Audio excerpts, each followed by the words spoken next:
Welcome to Jyothi TV. ముందుగా headlines చూద్దాం. జోర్డాన్లో చిక్కిన తెలంగాణ కార్మికులను రక్షించిన హరీష్ రావు, స్వంతంగా టికెట్లు కొనిపించి స్వదేశానికి రప్పించిన హరీష్. ప్రతి తెలంగాణ బిడ్డను కాపాడడం నా బాధ్యత అన్న హరీష్ రావు. విదేశాల్లో కార్మికులకు హరీష్ చేసిన సహాయం సోషల్ మీడియాలో వైరల్. కర్నూలు ప్రమాదం తర్వాత ఆర్టీఏ అలర్ట్, బస్సులపై ఆకస్మిక తనిఖీలు. ఫైర్ సేఫ్టీ, మెడికల్ కిట్లపై ఆర్టీఏ బృందాల దృష్టి. ఉల్లంఘన చేసిన బస్సులపై కేసులు, ఒక వాహనం సీజ్.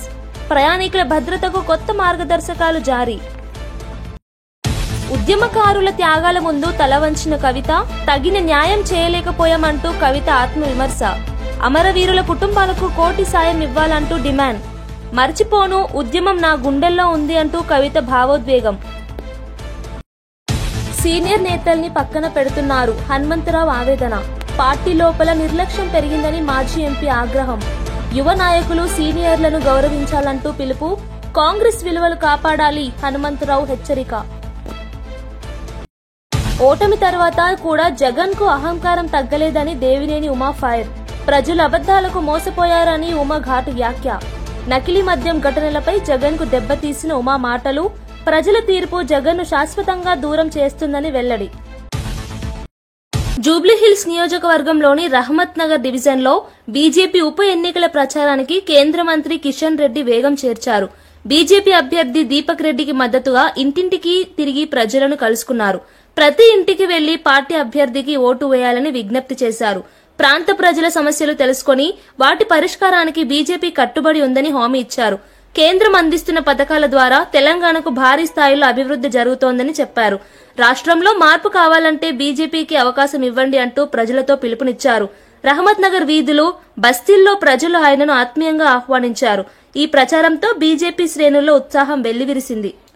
లోక్సత్తా వ్యవస్థాపకులు డాక్టర్ జయప్రకాష్ నారాయణ్ బీజేపీ తెలంగాణ రాష్ట్ర అధ్యక్షుడు ఎన్ రామచంద్రరావు మర్యాదపూర్వకంగా కలిశారు.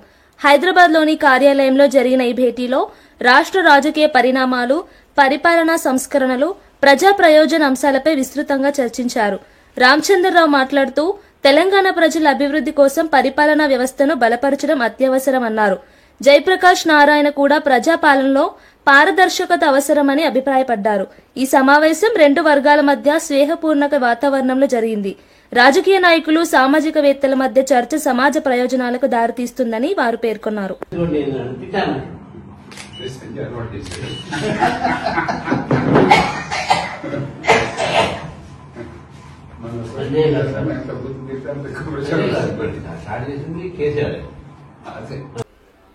ఉద్యమకారుల కోసం తగిన విధంగా పోరాడలేకపోయామంటూ తెలంగాణ జాగృతి అధ్యక్షురాలు కవిత ఆత్మవిమర్శ చేశారు. రాష్ట్రం కోసం 1200 మంది ప్రాణాలు అర్పించారని గుర్తు చేశారు. 580 మంది అమరవీరుల కుటుంబాలకు మాత్రమే ఉద్యోగాలు ఇచ్చాం, ఇది తగిన న్యాయం కాదు అని అన్నారు. అమరవీరుల కుటుంబాలకు ₹1 కోటి ఆర్థిక సాయం ఇవ్వాలని ప్రభుత్వాన్ని డిమాండ్ చేశారు. నేను మంత్రి కాకపోయినా ఎంపీగా ఉన్న అమరవీరుల కుటుంబాల హక్కుల కోసం పోరాడతాను అన్నారు. ఉద్యమ సమయంలో చేసిన త్యాగాలకు గుర్తింపు ఇవ్వడంలో తాము వెనుకబడ్డామని అంగీకరించారు. ప్రజల విశ్వాసానికి తగ్గట్టుగా సేవ చేస్తాను అని హామీ.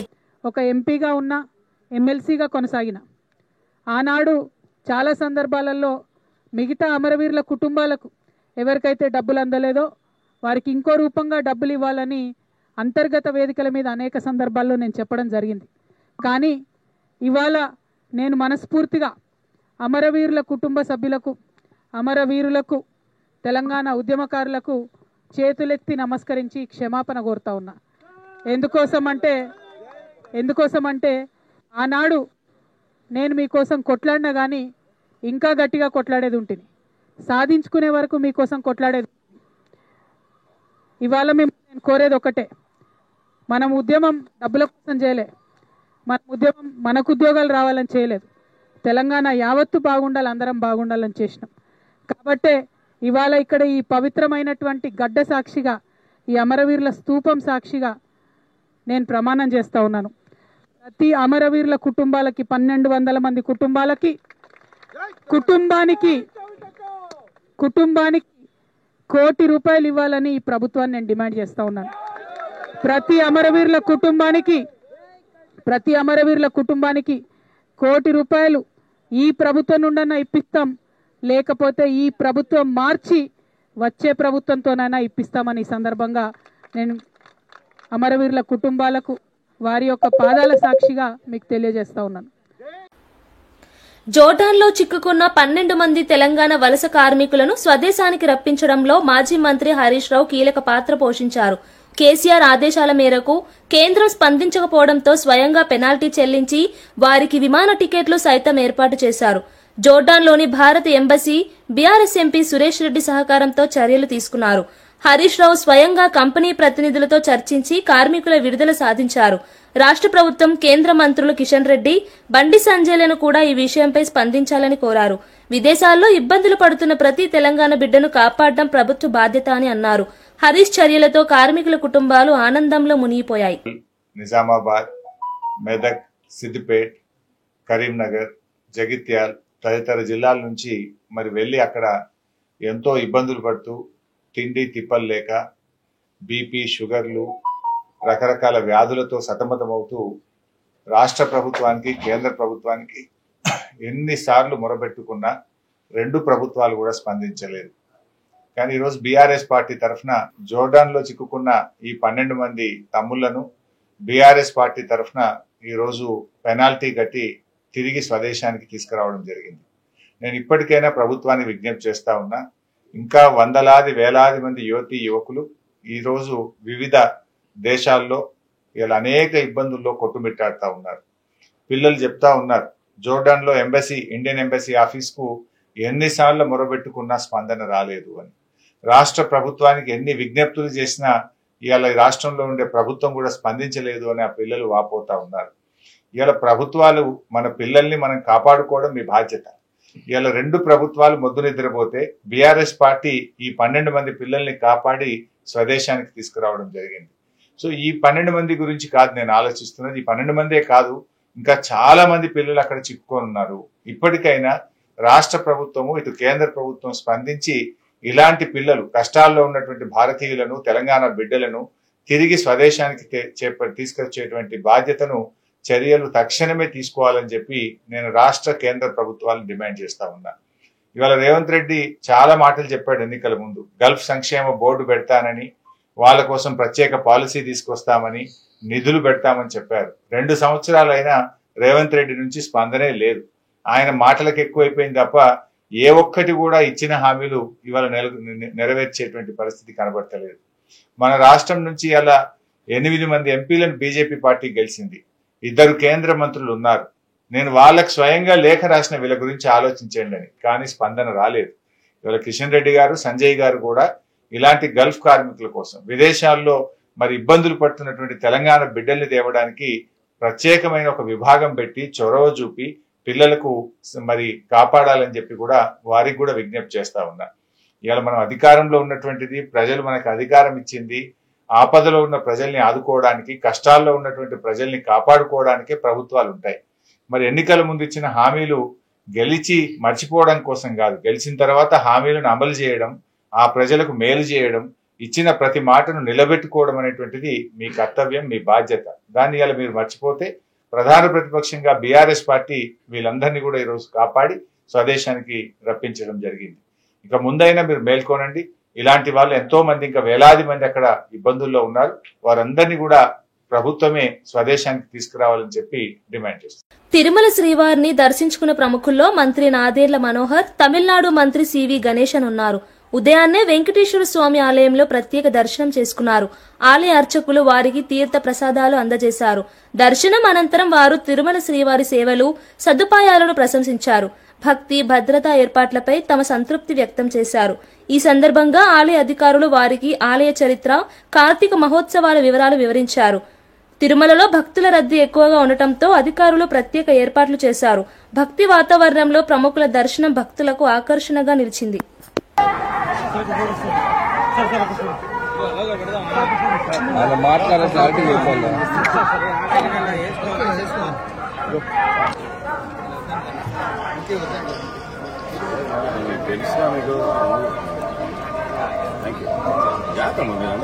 అలవాటే సార్, కరెక్టే కానీ ఓకే బాగా వెనకలేండి.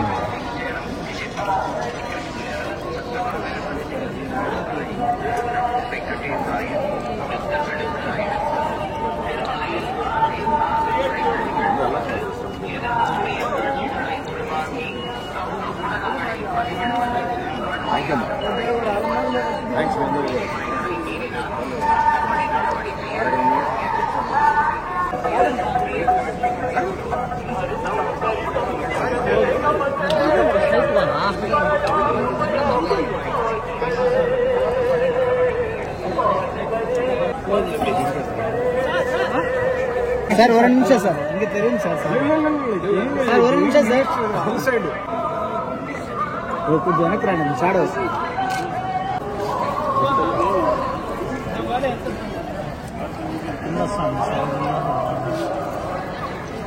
పాలిమర కరెస్పాండెంట్ సార్ 2 నిమిషాలు. టీడీపీ సీనియర్ నేత దేవినేని ఉమ జగన్ పై తీవ్ర వ్యాఖ్యలు చేశారు. ఓటమి జగన్ లో మార్పు తేవలేదు, ఇంకా ఊహలోకంలోనే జీవిస్తున్నాడు అన్నారు. తాడేపల్లి ప్యాలెస్ లో కూర్చొని 2 గంటల ప్రెస్ మీట్లు చేస్తే ప్రజలు నమ్మే పరిస్థితి లేదన్నారు. నకిలీ మద్యం కుంభకోణాలతో ప్రజల ప్రాణాలతో ఆటలు ఆడిన జగన్ ఇప్పుడు కూటమి ప్రభుత్వంపై విషం చిమ్ముతున్నాడు అంటూ దాడి చేశారు. ములకలపల్లి, ఇబ్రహీంపట్నం ఘటనలపై సిట్ విచారణలో నిజాలు బయటపడుతుండటంతో జగన్ భయపడుతున్నాడని తెలిపారు. తాడేపల్లి ప్యాలెస్ నుంచి అబద్దాలే వస్తున్నాయి, ప్రజల తీర్పు జగన్ను శాశ్వతంగా దూరం చేస్తుంది అన్నారు. టీడీపీ ప్రభుత్వం ప్రజల విశ్వాసాన్ని నిలబెట్టుకుంటుందని ఉమా విశ్వాసం వ్యక్తం చేశారు. తాడేపల్లి ప్యాలెస్ లో 15 రోజులకు నెల రోజులకు ఒక ప్రెస్ మీట్ పెట్టి తన ఊహాలోకంలో బతుకుతా ఉన్నాడు. వైనాట్ 175 175కు 175 వస్తాయని తాడేపల్లి ప్యాలెస్ లో కార్యకర్తల్ని నాయకుల్ని నమ్మించి 11 సీట్లకు పరిమితమైనా కూడా జగన్మోహన్ రెడ్డి ఆలోచన విధానంలో మార్పు రాల. చిన్న పెద్ద లేకుండా ఈ రోజు కూడా ముఖ్యమంత్రి చంద్రబాబు నాయుడు గారిని నోటికి అదుపు లేకుండా మాట్లాడుతూ ఉన్నాడు. జ్ఞానం తెచ్చుకోవట్లేదు. మరి లండన్ నుంచి వచ్చారు, రాగానే ప్రెస్ మీట్ అన్నారు. ఏం ఉద్ధరిస్తాడా ఏం చెప్తాడా అని అనుకున్నారు అందరూ. బుద్ధి మాత్రం మారలేదు, అతని ఆలోచన విధానమే మారల. 11 సీట్లు ఎందుకు ఇచ్చారు, శాసనసభకు ఎందుకు వెళ్ళలేకపోతున్నాను, ఎందుకు భయపడుతున్నాను, ఇవాళ నిస్సిగ్గుగా మాట్లాడుతూ ఉన్నాడు, ఎదురుదాడి చేస్తూ ఉన్నాడు. ఇవాళ నీ ఓటమికి ప్రధాన కారణం ఈ నకిలీ మద్యం. నీ ఆ రోజు సీఎంఓలో పనిచేసిన ధనంజయ రెడ్డి కావచ్చు, ఎంపీగా పనిచేస్తా ఉన్న మిథున్ రెడ్డి కావచ్చు, సంబంధిత అధికారి వాసుదేవ్ రెడ్డి కావచ్చు, భారతీయ సిమెంట్ లో పనిచేసే ఫైనాన్షియల్ అడ్వైజర్స్ కావచ్చు, వీళ్ళందరూ కూడా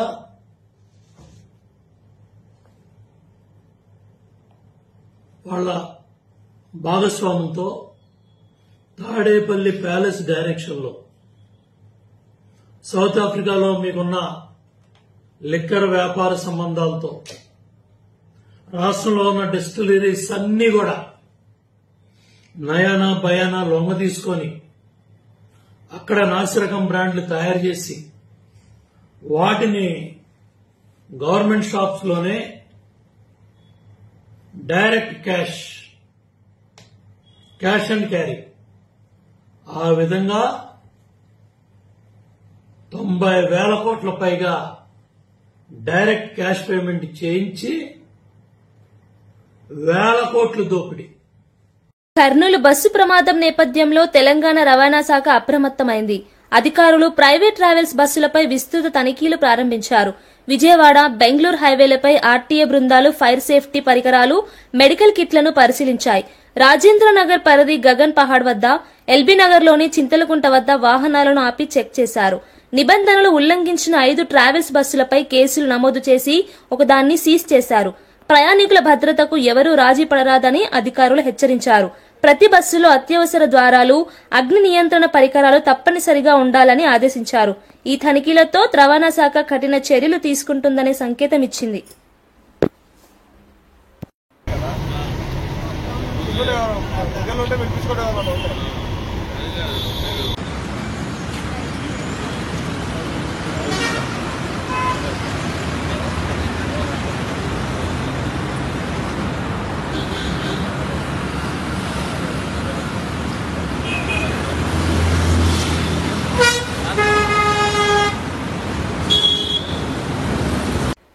జూబ్లీహిల్స్ నియోజకవర్గంలోని ఎర్రగడ్డ రైతు బజార్లో కాంగ్రెస్ పార్టీ నేతలు ఎన్నికల ప్రచారం నిర్వహించారు.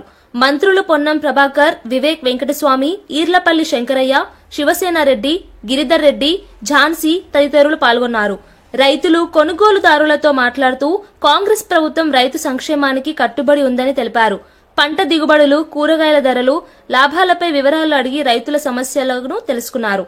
రైతుల ప్రభుత్వం కాంగ్రెస్తే 200 యూనిట్ల ఉచిత విద్యుత్, మహిళలకు ఉచిత ఆర్టీసీ ప్రయాణం వంటి పథకాలు అందిస్తున్నామన్నారు.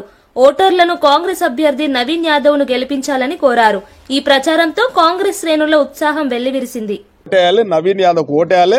రాష్ట్ర ముఖ్యమంత్రి మంచి పరిపాలన ఈ రాష్ట్రంలో కొనసాగుతూ ఉంది. గత ప్రభుత్వం ఈ రాష్ట్రాన్ని లూటు చేసింది, ఇలా లూటు చేసి మోసం చేసింది. కాబట్టి మరొకసారి మేము మోసపోవడానికి సిద్ధంగా లేం. మేము ఒక చైతన్యవంతులమైన తప్పకుండా మా ఓటు సక్రమమైన ఓటు ఈ యొక్క నవీన్ యాదవ్ కేసీ కాంగ్రెస్ పార్టీని గెలిపిస్తామని చెప్పి పూర్తిగా భరోసా ఇచ్చారు. కాబట్టి మాకు ఒక నమ్మకం కలిగింది.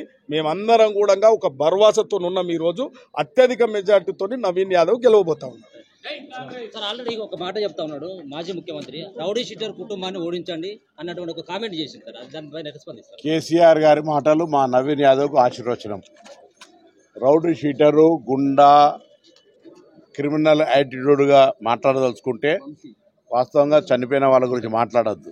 కానీ ఈ జూబ్లీహిల్స్ ప్రజలకు మాగంటి గోపీనాథ్ అంటేనే ఒక భయం ఉండే విధంగా ఎదురుపడేటువంటి పరిస్థితి లేకుండా ఒక భీకరమైన వాతావరణం ఉండే. ఇక్కడ క్రిమినల్ కేసులు ఆయన ద్వారా ఎన్ని పెట్టించిండో ఒకసారి హిస్టరీ తీసుకోండి మీరు కూడా పరిశోధనాత్మకంగా. వాట్ ఈజ్ ఫ్యాక్ట్ అని ప్రజలకు చెప్పాల్సిన అవసరం ఉంది. తన సొంత పార్టీ కార్యకర్తలతో పాటుగా ప్రతిపక్ష పార్టీకి సంబంధించి గొంతెత్తితే కేసులు నమోదు చేసి అక్రమంగా అరెస్టులు చేయించి మొత్తం విధ్వంసం చేసి బుల్డోజర్లు పెట్టి ఇల్లు కూలగొట్టించినటువంటి సంస్కృతి గోపీనాథ్ గారికి. సానుభూతి పేరు మీద ఒకసారి, ఎదుటివాడిని బదనాం చేసే పేరు మీద ఒకసారి టీఆర్ఎస్ రాజకీయం చేసే ప్రయత్నం చేస్తుంది. మాది సింగిల్ ఎజెండా. 10 సంవత్సరాలుగా జూబ్లీహిల్స్ నిర్లక్ష్యానికి గురైంది. ఒక్క డబుల్ బెడ్రూమ్ ఇవ్వలే. డ్రైన్ల పరిస్థితి, త్రాగునీటి పరిస్థితి అధ్వానంగా ఉంది. 2 సంవత్సరాల ప్రజాపాలన ప్రభుత్వంలో ఇక్కడ సమస్యలు, నేను హైదరాబాద్ ఇన్ఛార్జ్ మంత్రిగా హైదరాబాద్లో ఉన్న 14 నియోజకవర్గాల్లో అనేక సంబంధించినటువంటి అర్బన్ ఇన్ఫ్రాస్ట్రక్చర్ ఇచ్చినాము. దాంతో పాటుగా ప్రజలకు సంక్షేమ పథకాలైనటువంటి రేషన్ కార్డులు 10 సంవత్సరాలు ఎందుకు ఇవ్వలేదో జవాబు చెప్పినాకనే ఓటు అడగాల వాళ్ళు. 10 సంవత్సరాలుగా రేషన్ కార్డులు ఇవ్వని మేము ఇచ్చినాము. ఇవాళ సన్న బియ్యం ఇస్తా ఉన్నాం, ఈ దేశంలో మొదటి రాష్ట్రంగా. 200 యూనిట్ల ఉచిత విద్యుత్ పేదలకు ఇస్తున్నాము. ఇది మీకు ఈర్ష్య కలుగుతుందా? మీరు ఇయ్యద్దని అంటా ఉన్నారా? మహిళలందరికీ తెలంగాణ మొత్తంగా అక్క చెల్లెలకు ఉచితంగా బస్ ప్రయాణం కలిగిస్తాను. మహిళా సంఘాలు ఆర్థికంగా ఎదగాలని మీరు వడ్డీ వసూలు చేస్తే మేము వడ్డీ లేని రుణాలు ఇస్తూ ఉన్నాము. తెలంగాణ ఉద్యమ స్ఫూర్తి అయిన ఉద్యోగాలను ఇస్తూ ఉన్నాము. ఎందుకు మమ్మల్ని మీరు వచ్చే బాధ్యతగా ప్రతిపక్షంగా శాసనసభలో కూర్చోలేని వాళ్ళు ఇలా కాంగ్రెస్ పార్టీ విమర్శ చేస్తే ఎట్లా? అందుకే అసెంబ్లీలో ఓడగొట్టిర్రు, పార్లమెంట్లో 0 ఇచ్చిర్రు, ఎమ్మెల్సీ అభ్యర్థులు దొరకలే. ఇక్కడ కూడా మీకు డిపాజిట్ కూడా దక్కేటువంటి పరిస్థితి లేదు. కాబట్టి ఇలా బీజేపీ టీఆర్ఎస్ కుమ్ముక్కై బీజేపీ అభ్యర్థిని సైలెంట్ చేసి ప్రచారం చేయకుండా చేసి అటు ఒక డమ్మీ క్యాండిడేట్ పెట్టుకొని కిషన్ రెడ్డి గారితో కుమ్ముక్కై ఇలా మీరు ఈ ప్రచారం మాట్లాడుతురా? కాంగ్రెస్ పార్టీ మాజీ మంత్రి వేముల ప్రశాంత్ రెడ్డి ప్రభుత్వం మీద ఘాటు ఆరోపణలు చేశారు. ఇందిరమ్మ రాజ్యంలో ప్రతిరోజు అవినీతి, కుంభకోణాలు జరుగుతున్నాయన్నారు. హామ్ టెండర్లలో 8,000 కోట్ల అవినీతి జరిగిందని ఆరోపించారు.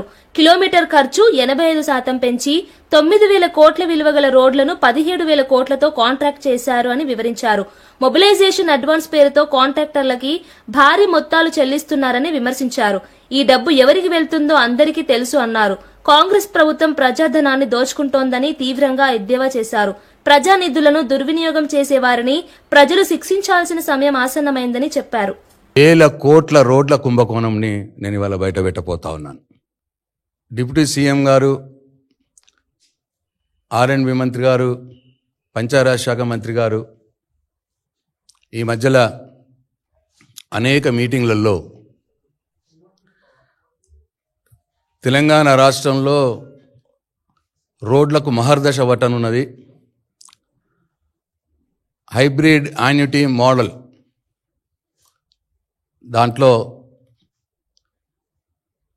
1,000 కోట్ల అంటే దాదాపు వాళ్ళు చెప్పింది 27,000 కోట్ల రూపాయలతో రోడ్లు మేము వేయబోతున్నాం. తెలంగాణలో రోడ్లన్నీ అద్దాల తిరిగి అయిపోతాయి అని చెప్పి ప్రచారం చేసుకుంటా ఉన్నారు. అయితే అది హ్యామ్ కాదు, అంటే హైబ్రిడ్ అన్యూటీ మోడ్ అంటే అది హ్యామ్, HAM. అది హ్యామ్ కాదు, ఒక పెద్ద స్కామ్ అని చెప్పి టీఆర్ఎస్ పార్టీ భావిస్తూ ఉన్నది, ఆరోపిస్తూ ఉన్నది. This is not a ham, this is a scam. అయితే ఇది హ్యామ్ కాదు, 8,000 కోట్ల రూపాయల స్కామ్ అని చెప్పి నేను తెలంగాణ రాష్ట్ర ప్రజలకు మనవి చేస్తూ ఉన్నాను. 8,000 కోట్ల రూపాయల స్కామ్ ఇది. రోడ్లు బాగు చేసే ముసుగులో 8,000 కోట్ల దోపిడీ చేసేందుకు రంగం సిద్ధమైంది. అయితే మొత్తం 27,000 కోట్లతో మేము ఈ ప్రాజెక్టు తీసుకుంటున్నాం అని చెప్పి ఫేజ్ 1లో ఒక 17,000 కోట్లు ఫేజ్ 1లో అని చెప్పి అంటున్నారు. ఈ ఫేజ్ 1లోనే ఈ ఫేజ్ 1 17,000 కోట్ల రూపాయల ఈ హ్యామ్ పంచాయతీ R&B కలిపి హ్యామ్లో 8,000 కోట్ల రూపాయల కుంభకోణం జరగబోతా ఉన్నది. నిరుద్యోగులకు కొత్త ఆశ కలిగించే మెగా జాబ్ మేళాను రాష్ట్ర ప్రభుత్వం ప్రారంభించింది. నీటిపారుదల, ఆహారం మరియు పౌర సరఫరాల శాఖ మంత్రి ఉత్తమ్ కుమార్ రెడ్డి మాట్లాడుతూ ఉద్యోగ కల్పనే కాంగ్రెస్ సర్కార్ ప్రధాన లక్ష్యమన్నారు. జాబ్ మేళాలో పలు కంపెనీలు, పరిశ్రమలు పాల్గొని వేలాది ఉద్యోగ అవకాశాలను ప్రకటించాయి. రాష్ట్ర వ్యాప్తంగా యువతకు నైపుణ్య అభివృద్ధి, శిక్షణ అవకాశాలు కల్పించనున్నట్లు మంత్రి తెలిపారు. తెలంగాణ యువత సామర్థ్యం, కష్టపడే తత్వం దేశానికి ఆదర్శమని అన్నారు. ప్రభుత్వం ప్రైవేట్ రంగంతో కలిసి మరిన్ని జాబ్ ఫెయిర్లు నిర్వహించనున్నట్లు వెల్లడించారు. యువతకు స్వయం సమృద్ధి కల్పించడమే తమ ప్రభుత్వ ధ్యేయమని మంత్రి స్పష్టం చేశారు. 250 యువతకి 250 మంది యువతీ యువకులకి జాబ్ ఆఫర్ లెటర్స్ ఇవ్వడం జరిగింది. ఇప్పుడు వీలైతే ఈ మీటింగ్ కాగానే కొన్ని జాబ్ ఆఫర్ లెటర్స్ ఇవ్వడం జరుగుతుంది.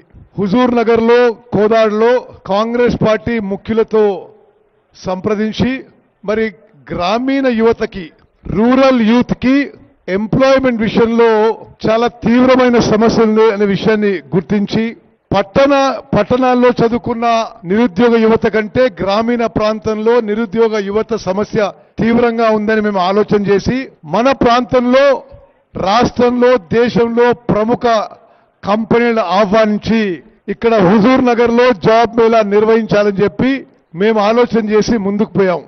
సింగరేణి కాలనీ సహకారంతో, పరిశ్రమల శాఖ యొక్క డీట్ వారి సహకారంతో సుమారు ఈ రోజు ఇక్కడికి రిక్రూట్మెంట్ చేసుకోవడానికి 275 కంపెనీలు వచ్చినాయి. ఉదయం 9 గంటలకు మొదలు పెట్టుకొని రాత్రి 9 గంటల వరకు ఇంటర్వ్యూస్ కొనసాగుతాయి. మేము అనుకున్న దానికంటే ఎక్కువ స్పందన వచ్చింది కాబట్టి ఈ జాబ్ మేళా రేపు కూడా కొనసాగుతుంది. ఇక్కడికి వచ్చిన నిరుద్యోగ యువత అందరికీ నేను మనవి చేస్తున్నా, మీరు ఆతృత పడనవసరం లేదు, యాంగ్జైటీ వద్దు. రేపు కూడా ఈ జాబ్ మేళా కొనసాగుతుంది. తెలంగాణ రాష్ట్రం ఏర్పడ్డదే ఒక ముఖ్య అంశాల్లో నిరుద్యోగ సమస్యపై, నిరుద్యోగ యువత పోరాటం మేరకే తెలంగాణ రాష్ట్రం ఏర్పడ్డది. మన కాంగ్రెస్ ప్రభుత్వం వచ్చిన తర్వాత ఈ 20 నెలల్లో 70 నుంచి 75 వేలు ప్రభుత్వ ఉద్యోగాలు ఇవ్వడం జరిగింది. హైదరాబాద్ గాంధీ భవన్ లో మాజీ ఎంపీ హనుమంతరావు మీడియాతో మాట్లాడారు. పార్టీ అంతర్గత వ్యవహారాలపై, నాయకుల నిర్లక్ష్య ధోరణిపై తీవ్ర ఆవేదన వ్యక్తం చేశారు. కాంగ్రెస్ కు కష్ట సమయంలో పనిచేసిన వారిని పక్కన పెడుతున్నారు, నిజాయితీగా పనిచేసిన నాయకులే అవమానానికి గురవుతున్నారు అన్నారు. యువ నాయకులు పార్టీ సీనియర్లను గౌరవించాల్సిన అవసరం ఉందని సూచించారు. సంఘటనలపై స్పందించకపోతే ప్రజల్లో విశ్వాసం దెబ్బతింటుంది అని హెచ్చరించారు. తెలంగాణలో పార్టీ బలోపేతం కోసం అందరూ కలిసి కష్టపడాలని పిలుపునిచ్చారు. పార్టీ సిద్ధాంతాలు, విలువలు కాపాడాలంటే త్యాగం, అంకితభావం అవసరమని హనుమంతరావు అన్నారు. ఆయన వ్యాఖ్యలు కాంగ్రెస్ వర్గాల్లో చర్చకు దారితీశాయి. ఆ నిర్ణయానికి కేవలం ఒకటే ఒక దారి, 9th షెడ్యూల్లో పెడితేనే 76 ఏండ్ల కలలు నిజమైతాయి బీసీలకు అనేది నా ఉద్దేశం. దీనికి నేను ఒకటే కోరిక, నేను పొద్దున మహేష్ కుమార్ గౌడ్తో మాట్లాడు, గతంలో ముఖ్యమంత్రి గారిని మాట్లాడు, సార్ ఈ అన్ని రాజకీయ పార్టీలు ఇర్రెస్పెక్టివ్ ఆఫ్ అన్ని రాజకీయ పార్టీలు పిలవండి, వాళ్ళ సహకారం ఉంటుందా లేదా ఒకటి. రెండోది, మనం ఎప్పటి వరకు అయితే 9th షెడ్యూల్లో పెట్టకుంటే మనకి ఎన్నడూ రాదు. ఈ అవకాశం ఒక్కడే మన రాష్ట్ర ముఖ్యమంత్రి రేవంత్ రెడ్డి చేయగలిగాడు. రాహుల్ గాంధీ సందేశాన్ని ఇంప్లిమెంట్ చేశాడు. ఒక దిక్సూచి కనిపిస్తుంది. ఆ దిక్సూచి ఎక్కడి వరకు అంటే ఆయన పార్లమెంటులో అపోజిషన్ లీడర్ గా బిల్లు పెడితే అప్పుడు సహకారం అన్ని ఎంపీలను కలవాలి, అందరి కాళ్ళు పట్టుకోవాలి, దండ పెట్టాలి, మనం సాధించాలి. దానికంటే ముందు పొద్దునే మహేష్ చెప్పాను, నేను గతంలో కూడా ముఖ్యమంత్రికి చెప్పాను, నేను రిక్వెస్ట్ చేస్తున్నా అన్ని రాజకీయ పార్టీలను పిలవండి. వాళ్ళు ఆ తర్వాత we'll go to Delhi. 9th షెడ్యూల్లో నిన్న కూడా ఇందిరా పార్క్ దగ్గర చిరంజీవి గారు ఇంటలెక్చువల్ బీసీ వాళ్ళు ఆర్గనైజ్ చేస్తే చాలా మంది వచ్చారు. కనుక అన్ని రాజకీయ పార్టీలు వచ్చిన పార్లమెంటు సభ్యులు సపోర్ట్ చేస్తేనే ఈ బిల్లు పాస్ అవుతుంది. ఎందుకంటే నాకు అనుభవం ఉన్నది. ఐఐఎంలో రిజర్వేషన్ లేదని సుప్రీంకోర్టు కొట్టేస్తే ఆ రోజులలో యూపీఏ చైర్పర్సన్ శ్రీమతి సోనియా గాంధీ గారు ఆమె దగ్గరికి పోయి మేము రిక్వెస్ట్ చేసాం, మేమేమో లోకల్ లాంగ్వేజ్ ఉంటుంది కానీ టాలెంట్ ఎవరిని అద్భుతొద్దు కాదు, మాకు ఆపర్చునిటీ ఇవ్వంటే ఆమె మన్మోహన్ సింగ్ చెప్పింది. కాబట్టి ఆనాడు ఉన్నటువంటి ప్రధానమంత్రి గారు బిల్లు పెడితే పాస్ అయింది. దీనికి అందరి సహకారం కావాలండి. ప్రతి ఒక్క ఎంపీ చెప్పాలి, ఎందుకంటే ప్రతి ఎంపీ కాన్స్టిట్యూన్సీలో సమాజ పార్టీ నేత ఆర్ఎస్ ప్రవీణ్ కుమార్, అసదుద్దీన్, అక్బరుద్దీన్ ఓవైసీ సోదరులపై ఘాటు వ్యాఖ్యలు చేశారు. మేం మైనార్టీ వాయిస్ అంటారు కానీ రిజ్వీపై చర్యల విషయంలో నోరు మూసుకుంటున్నారు అన్నారు. ముస్లిం ఐఏఎస్ అధికారి రిజ్వీపై రేవంత్ రెడ్డి జూపల్లి నిందలు మోపుతుంటే కూడా స్పందించడం లేదు అని ఆరోపించారు. చీఫ్ సెక్రటరీకి లేఖ రాసి రిజ్వీపై చర్యలు తీసుకోవాలని డిమాండ్ చేశానని తెలిపారు. ఓవైసీ బ్రదర్స్ ప్రజల కోసం కాకుండా తమ రాజకీయ ప్రయోజనాల కోసం మౌనం వహిస్తున్నారు అన్నారు. ప్రజల మద్దతుతో మాత్రమే నిజమైన నాయకత్వం వస్తుందని, మైనార్టీలకు న్యాయం జరిగే రోజు దూరం కాదని పేర్కొన్నారు. मेहनत करके एग्जाम लिख के आईएएस बनने के बाद तेलंगाना और आंध्र प्रदेश कैडर में आने के बाद आज आपके प्यारे प्यारे कांग्रेस सरकार, रेवंत रेड्डी सरकार, वो आईएएस ऑफिसर के ऊपर झूठी इल्जाम लगा के बाहर फेंक दे. इसके वजह से वो इस्तीफा देके घर में बैठे रोते हुए. क्या आपको ये नहीं दिख रहा असदुद्दीन साहब? मैं अकबरुद्दीन ओवैसी, आपको ये नहीं दिख रहा क्या? ये नाइंसाफी आपको नहीं दिख रहा क्या? रेवंत रेड्डी साहब इतना प्यार कर रहे, ये माइनॉरिटी समाज से बहुत रेयरली आईएएस ऑफिसर्स बहुत मेहनत करके आते. ऐसे लोगों को आज जूपल्ली कृष्णा राव उसके खिलाफ एक्शन लो करके चीफ सेक्रेटरी को एक लेटर दे दिया. तो आप फिर जाके माइनॉरिटीज को आप जाके पूछ रहे हमको वोट डाल दो. किस लिए वोट डालना? इतना बड़ा धोखा देके आप आईएएस ऑफिसर को पूरा इस्तीफा दिए तक आप लोग परेशान करके आज फिर वही माइनॉरिटी के समाज के पास जाके आप वोट मांग रहे. ఇవి బులెటిన్ విశేషాలు. మరో బులెటిన్ లో మళ్ళీ కలుద్దాం.